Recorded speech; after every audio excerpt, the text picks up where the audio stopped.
जगवा में केहू नहीं है हमारो सहाइया हो, बुधिया के ही नहीं ऐसा सरस्वती मैया हो।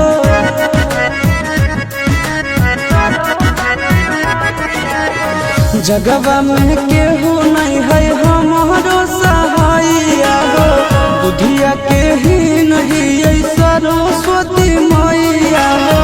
हम सबा के भेज दिखे बइया, बीचे मझधार फसल नैया आहो मैया, बीचे मझधार फसल नैया आहो मैया।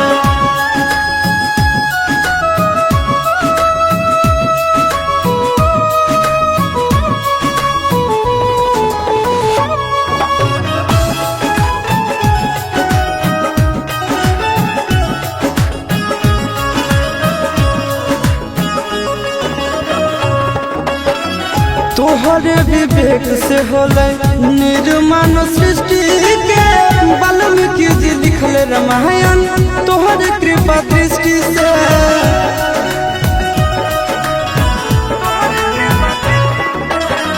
तोहरे विवेक से होले निर्माण सृष्टि के, वाल्मीकि जी लिखले रामायण तोहरे कृपा दृष्टि से। हमरो पदाया पर सईहा, हौसल घरवा बसैहा आहो मैया, बीचे मझधार फसल नैया आहो मैया।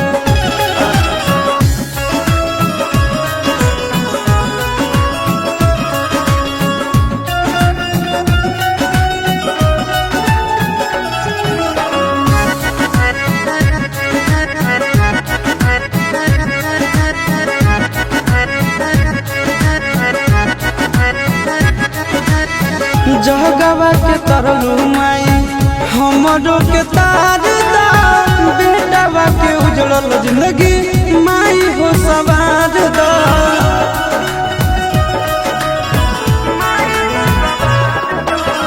जगवा के तरलू माई हमरो के तार दा, बेटावा के उजड़ल जिंदगी माई हो सवार दा।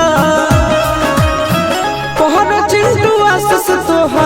कहिया हौसल घरवा बसैहा आहो मैया, बीचे मझधार फसल नैया।